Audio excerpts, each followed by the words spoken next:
ಬಿಡೆನು. ಆ ಮಾತು ಹೇಳಿದ ನನ್ನ ತಾಯಿ. ಯೇಸು ಕೈ ಬಿಡನು ದೈವಿಕ ಸಂದೇಶಕ್ಕೆ ನಿಮ್ಮೆಲ್ಲರನ್ನು ಸ್ವಾಗತಿಸ್ತಾ ಇದ್ದೇನೆ. ಈ ದಿನವೂ ಸಹ ಪ್ರಿಯರೇ, ನಾವು ಏಕೆ ದೇವರಿಗೆ ಕೃತಜ್ಞತೆ ಉಳ್ಳವರಾಗಿರಬೇಕು, 7 ಕಾರಣಗಳಲ್ಲಿ ಇನ್ನು ಕೆಲವು ಕಾರಣಗಳನ್ನ ಈ ದಿನ ನಾವು ಧ್ಯಾನಿಸಲಿದ್ದೇವೆ, ಕೇಳಿಸಿಕೊಳ್ಳಲಿದ್ದೇವೆ.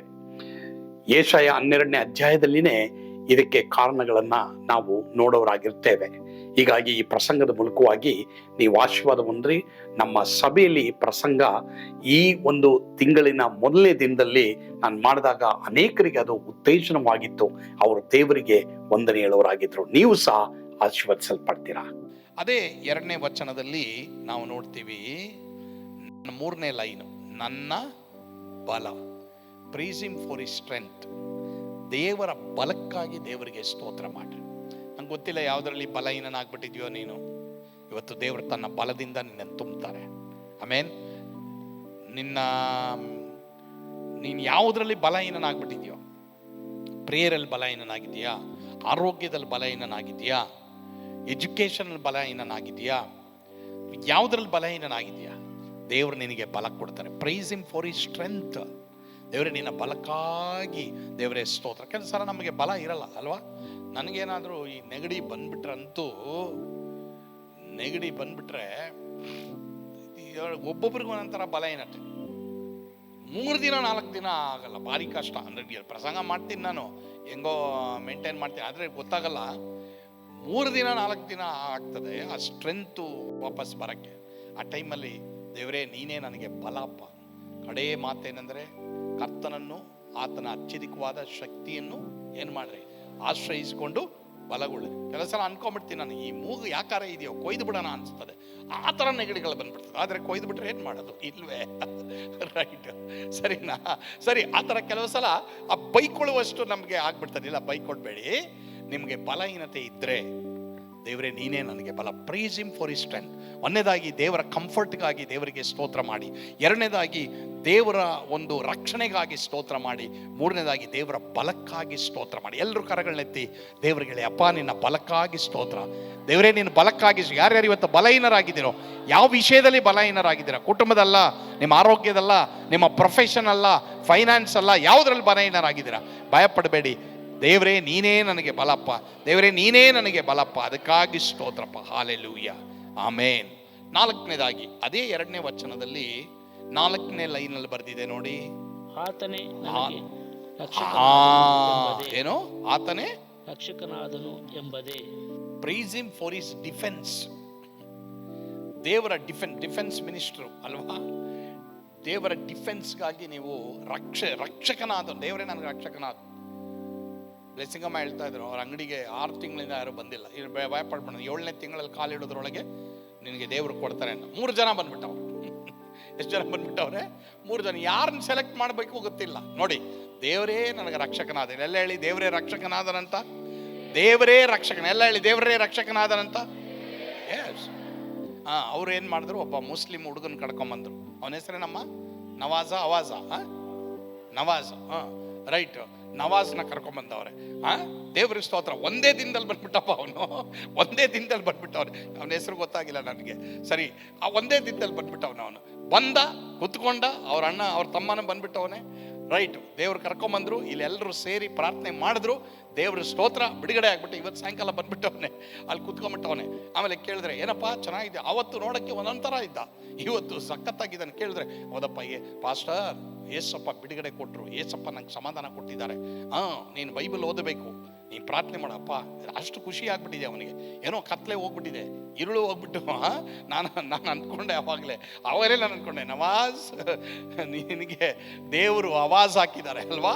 ನಿನ್ನ ಮೇಲೆ ಇದ್ದಂಥ ಸೈತಾನಿಗೆ ಆವಾಜ್ ಹಾಕಿದ್ದಾರೆ. ಅಲ್ಲೇಲುಯಾ, ಹೇಳಿ ಅಲ್ಲೇಲುಯಾ ಅಂತ. ನೋಡಿ, ದೇವರೇ ನನಗೆ ರಕ್ಷಕನಾದ. ದೇವರೇ, ಹಿಂಗೆ ಎವರಲ್ಲ ಇದು. ದೇವರೇ ನನಗೆ ರಕ್ಷಕನಾದ. ಅಲ್ಲೇಲುಯಾ. ಎಲ್ಲರೂ ಹೇಳಿ, ದೇವರೇ ನೀನೇ ನನಗೆ ರಕ್ಷಕನ. ಎಲ್ಲ ಕರಗಳನ್ನೆತ್ತಿ, ದೇವರೇ ನೀನೇ ನನಗೆ ರಕ್ಷಕನಾಗಿದೆಯಪ್ಪ. ದೇವರೇ ನೀನೇ ನನಗೆ ರಕ್ಷಕನಾಗಿದೆಯಪ್ಪ. ಇನ್ಯಾರೂ ಇಲ್ಲಪ್ಪ. ದೇವರೇ ನೀನೇ ನನಗೆ ರಕ್ಷಕನಪ್ಪ. ದೇವರೇ ನೀನೇ ನನಗೆ ರಕ್ಷಕನಪ್ಪ. ಹಾಲೆಲೂಯಾ, ಆಮೇನ್, ಆಮೇನ್. ಹುಸಿ ಆದಂಥ ಇಮೇಲ್ಗಳು ಬಂದ್ಬಿಟ್ಟಿದೆ ಅಲ್ಲ, ಎಲ್ಲ ಕಡೆನೂ ಬಾಂಬ್ಗಳು ಹಾಕ್ಬಿಟ್ಟಿದ್ದಾರೆ ಅಂತ ಅಂದ್ಬಿಟ್ಟು ಎಲ್ರಿಗೂ ಭಯ ಬಂದ್ಬಿಟ್ಟಿದೆ ಅಲ್ವಾ. ಎಷ್ಟೋ ಪೇರೆಂಟ್ಸ್ಗಳಿಗೆ ಭಯ ಬಂದ್ಬಿಟ್ಟಿದೆ. ಕೆಲವರು ಅಯ್ಯೋ ಸ್ಕೂಲ್ ಹೋಗ್ಲಿ ಬಿಡು, ನಮಗೆ ರಜಾ ಸಿಗ್ತದೆ ಅಂತ ಕೆಲವರು ಏನು ಮಾಡ್ತೀರಾ ಅಲ್ವಾ, ರಜೆಗಳು ಸಿಗ್ತದೆ ಅಂತ. ಆದರೆ ಯಾಬೇಜ್ ಬ್ರದರ್ ಇಲ್ಲಿ ಹೇಳ್ತಾ ಇದ್ರು, ಯಾರು ಭಯ ಪಡ್ಬೇಡಿ, ಏನೂ ಆಗಲ್ಲ, ಯಾರಿಗೇನಾಗಲ್ಲ ಅಂತ. ಅಲ್ಲೇಲುಯ್ಯ. ದೇವರೇ ರಕ್ಷಣೆ, ಮಕ್ಕಳಿಗೆ ದೇವ್ರ ರಕ್ಷಣೆ ಕೊಡ್ತಾರೆ. ಯಾರು ಭಯ ಪಡಬೇಕಾದಂಥ ಅವಶ್ಯಕತೆ ಇಲ್ಲ. ದೇವರೇ ನಮಗೆ ಬುಲೆಟ್ ಪ್ರೂಫ್ ಆಗಿದ್ದಾರೆ, ದೇವರೇ ನಮಗೆ ಎಲ್ಲವೂ ಆಗಿದ್ದಾರೆ. ಆದ್ದರಿಂದ ಪ್ರಿಯ ದೇವರ ಮಕ್ಕಳೇ, ನೀವು ಹೋಗ್ತಾ ಇದ್ದೀರಾ, ಈ ತಿಂಗಳು ಇನ್ನೇನು ಡಿಸೆಂಬರಲ್ಲಿ ನನಗೆ ಗೊತ್ತು ಮೇಯ್ನ್ ಪ್ರಾಬ್ಲಮ್ಮೇ ಕೋಳಿ. ಇಲ್ಲ ಕೋಳಿ ಈ 1ನೇ ತಾರೀಕಿಂದ ಅಪ್ಪ ನನಗಂತೂ ಎಷ್ಟೋ ಫೋನ್ಗಳು ಬರ್ತಾ ಇದೆ, ಸಾರ್ ಊಟ ಕೊಡ್ತೀವಿ, ಸಾರ್ ಊಟ ಕೊಡ್ತೀವಿ, ಸಾರ್ ಊಟ. ಆಲ್ರೆಡಿ 3 ಆರ್ಡರ್ ಆಗಿಬಿಟ್ಟಿದೆ ನನಗೆ. ಇಲ್ಲ ನಾನು ಹೇಳ್ಬಿಟ್ಟೆ ಮಟನ್ನೇ ಸಾಕಪ್ಪ ನನಗೆ ಅಂದ್ಬಿಟ್ಟೆ. ನಾನು ಯೋಚನೆ ಮಾಡ್ತಾ ಇದ್ದೀನಿ ಯಾವತ್ತು ತಿನ್ಬೇಕು. ಓಹೋ ಈ 1ನೇ ತಾರೀಕಿಂದ ಸ್ಟಾರ್ಟ್ ಆಗ್ತದೆ. ಹುಷಾರಾಗಿರ್ರಿ, ಯಾವ್ದು ತಿನ್ಬೇಕು ಅದು ತಿನ್ರಿ ಅಲ್ವಾ. ಸಿಗ್ತಾ ಇದೆ ಅಂದ್ಬಿಟ್ಟು ಎಲ್ಲನೂ ತಿನ್ಬೇಡ್ರಿ. ಅಲ್ಲೆಲುಯ್ಯ. ಓಕೆ, ಗಮನ ಇಡ್ರಿ. ಈ ಡಿಸೆಂಬರ್ ತಿಂಗಳು ಭಯಂಕರವಾದ ತಿಂಗಳು, ಇದು ಒಳ್ಳೆ ತಿಂಗಳೇ. ಇದು ಡಿಸೆಂಬರ್ 25 ಬರೋವರೆಗೂ ಒಳ್ಳೆ ತಿಂಗಳೇನೆ, ಆದರೆ ಊಟಗಳು ಭಯಂಕರವಾದದ್ದು ಅಲ್ವಾ.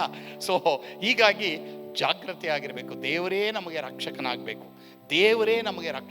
ಎಲ್ಲನೂ ಪ್ರಾರ್ಥನೆ ಮಾಡಿ ನಾವು ತಿನ್ನೋರಾಗಿರ್ಬೇಕು ಪ್ರಿಯರೇ. ಸೊ ದೇವರೇ ನನಗೆ ರಕ್ಷಕನು. ಓಕೆ, ಭಯಪಡಬೇಡಿ, ನಿಮ್ಮನ್ನು ಡಿಫೆಂಡ್ ಮಾಡ್ತಾರೆ ಅವರು, ನಿಮ್ಮನ್ನು ರಕ್ಷಿಸ್ತಾರೆ. ನೀವು ಹೋಗಂತ ಎಲ್ಲ ಕಡೆಗಳಲ್ಲಿ ಯಾರ್ಯಾರು ಎಲ್ಲೆಲ್ಲೋ ಹೋಗ್ಬೇಕಂತಿದ್ದೀರಲ್ವಾ, ಅಲ್ಲಿ ಹೋಗ್ತಾ ಇದ್ದೀರಾ ಡಿಸೆಂಬರ್ಗಳಿಗೆ ಅಲ್ವಾ. ಸರಿ, ಎಲ್ಲ ಕಡೆನೂ ದೇವರೇ ನಿಮಗೆ ಡಿಫೆನ್ಸ್. ಎಲ್ಲ ಹೇಳಿ, ದೇವರೇ ನನಗೆ ಡಿಫೆನ್ಸ್ ಅಂತ ಹೇಳಿ, ದೇವರೇ ನನ್ನನ್ನು ರಕ್ಷಿಸ್ತಾರೆ ಎಂಬುದಾಗಿಲ್ಲ. ಹಲ್ಲೆಲೂಯಾ. ಕರ್ತನು ಖಂಡಿತವಾಗಿ ಈ ಪ್ರಸಂಗದ ಮೂಲಕವಾಗಿ ನಿಮ್ಮನ್ನು ಆಶೀರ್ವಾದ ಮಾಡಿದ್ದಾರೆ ಎಂಬುದಾಗಿ ನಾನು ನಂಬ್ತೇನೆ. ಯಾವಾಗಲೂ ಕರ್ತನಿಗೆ ಕೃತಜ್ಞತೆಯುಳ್ಳವರಾಗಿರ್ರಿ. ಅವರು ನಮಗೆ ಏನೆಲ್ಲ ಮಾಡಿದ್ದಾರೆ ಅದಕ್ಕೋಸ್ಕರವಾಗಿ ನಾವು ಅವರಿಗೆ ವಂದನೆ ಹೇಳುವಾಗ, ಅವರನ್ನು ಆರಾಧಿಸುವಾಗ, ಅವರನ್ನು ಸ್ತುತಿಸುವಾಗ ನಾವು ಅದ್ಭುತಗಳನ್ನ ಈ ವರ್ಷದ ಕಡೆಯಲು ಸಹ ಕಾಣುವ ಹಾಗೆ ಕರ್ತನು ಕೃಪೆ ತೋರುವವರಾಗಿದ್ದಾರೆ. ಕರ್ತನಿಗೆ ಸ್ತೋತ್ರ. ಪ್ರಾರ್ಥನೆ ಮಾಡೋಣ. ಪರಮ ಪ್ರೀತಿಯುಳ್ಳ ತಂದೆಯಾದ ದೇವರೇ, ಈ ಸಂದರ್ಭದಲ್ಲಿ ಸ್ವಾಮಿ ಯಾರ್ಯಾರು ದೇವರೇ ಕೃತಜ್ಞತೆ ಉಳ್ಳವರಾಗಿ ನಿನಗೆ ವಂದನೆ ಹೇಳ್ತಾ ಇದ್ದಾರೋ, ಸ್ತುತಿ ಹೇಳ್ತಾ ಇದ್ದಾರೋ, ಅವರಿಗೆ ಇನ್ನು ಬರುವಂತ ದಿನಗಳಲ್ಲಿ ಸ್ತುತಿಯ ಒಂದು ಹೃದಯ, ಸ್ತುತಿಯ ಒಂದು ಆತ್ಮವನ್ನ ನೀನು ದಯಪಾಲಿಸಬೇಕೆಂಬುದಾಗಿ ನಾವು ಪ್ರಾರ್ಥನೆ ಮಾಡ್ತೀವಪ್ಪ. ಅಪ್ಪ ತಂದೆಯ ದೇವರೇ, ಇಲ್ಲಿ ಈ ಒಂದು ಸಂದರ್ಭದಲ್ಲಿ ಸ್ವಾಮಿ ಈ ಒಂದು ದೇವರೇ ಸಂದೇಶವನ್ನ ಕೇಳಿಸಿಕೊಳ್ತಾ ಇರುವಂತ, ಇವತ್ತು ಕೇಳಿಸಿಕೊಂಡು ತಲೆಬಾಗಿ ನಾನು ದೇವರಿಗೆ ಸ್ತೋತ್ರ ಮಾಡ್ತಾ ಇದ್ದೇನೆ ಎಂಬುದಾಗಿ ಹೇಳ್ತಾ ಇರುವಂತ ಎಲ್ಲ ದೇವ ಮಕ್ಕಳನ್ನ ಆಶೀರ್ವಾದ ಮಾಡಪ್ಪ. ಈ ದಿನದ ವಾಕ್ಯ ಮೂಲಕವಾಗಿ ಅವ್ರನ್ನ ಬಲಪಡಿಸಿದಕ್ಕಾಗಿ ಸ್ತೋತ್ರ. ಸ್ತುತಿ, ಘನ, ಮಾನ, ಮಹಿಮೆ ನೀವೊಬ್ಬರೇ ಹೊಂದಿಕೊಳ್ಳ್ರಿ ಸ್ವಾಮಿ. ಯೇಸುವಿನ ಹೆಸರಿನಲ್ಲಿ ಪ್ರಾರ್ಥಿಸ್ತೇವೆ ದೇವರೇ, ಆಮೇನ್. God bless you. ಯೇಸು ನಿಮ್ಮನ್ನು ಕೈ ಬಿಡನು.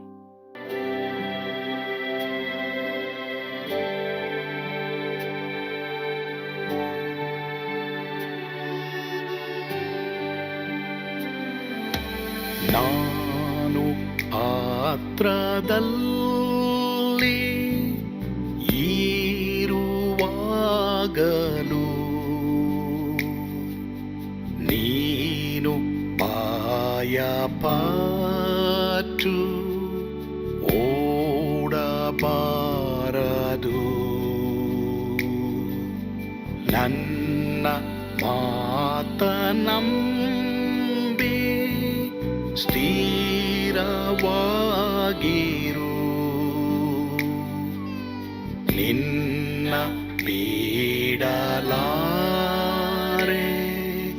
ಬಿಡೆನು ಎಂದೆಂದಿಗೂ.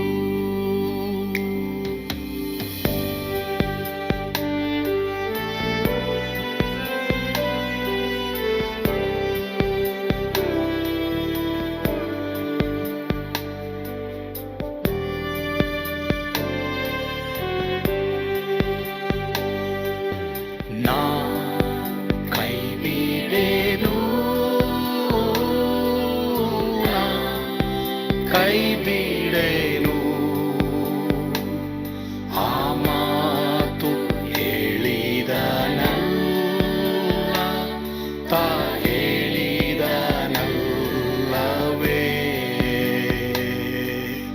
ನಾ ಕೈ ಬಿಡೆನು, ನಾ ಕೈ ಬಿಡೆನು, ಆ ಮಾತು ಹೇಳಿದನ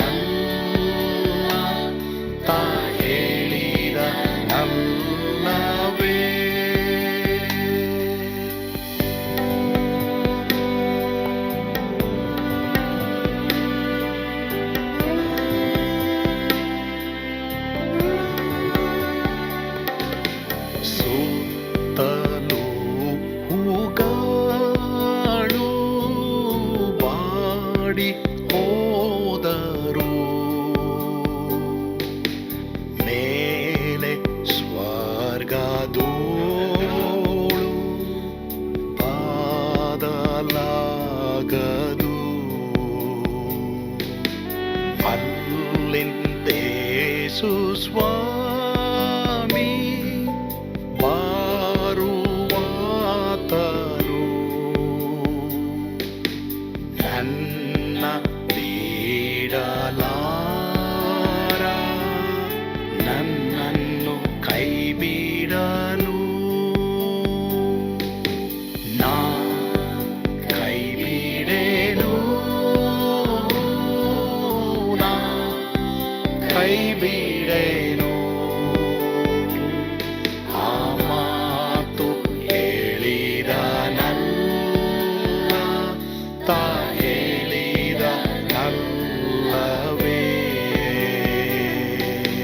ನಾ ಕೈ ಬಿಡೆನು ನಾ ಕೈ ಬಿಡೆನು ಆ ಮಾತು ಹೇಳಿದನಲ್ಲ ತಾ ಹೇಳಿದನಲ್ಲವೇ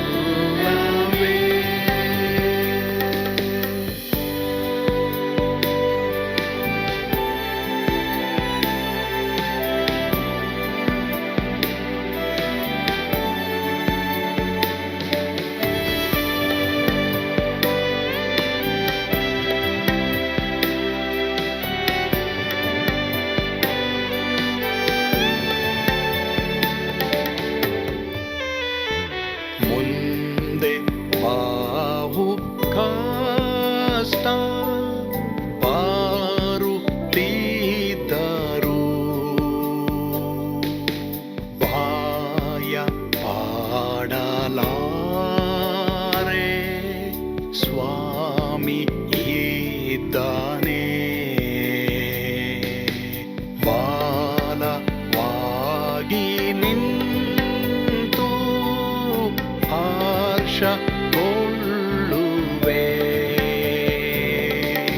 ಸ್ವಾಮಿ ಬಿಡಲಾರ ಸ್ವಾಮಿ ನನ್ನ ಕೈ ಬಿಡನು ನಾ ಕೈ ಬಿಡೆನು ನಾ ಕೈ ಬಿಡೆನು ಆ ಮಾತು ಹೇಳಿದನಲ್ಲ ತಾ ಹೇಳಿದನಲ್ಲವೇ ನಾ ಕೈ ಬಿಡೆನು ನಾ ಕೈ ಬಿಡೆನು ಆ ಮಾತು ಹೇಳಿದನಲ್ಲ ತಾ ಹೇಳಿದನಲ್ಲವೇ ತಾ ಹೇಳಿದನಲ್ಲವೇ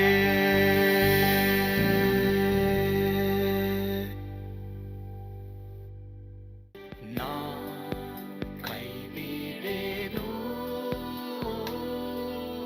ನಾ ಕೈ ಬಿಡೆನು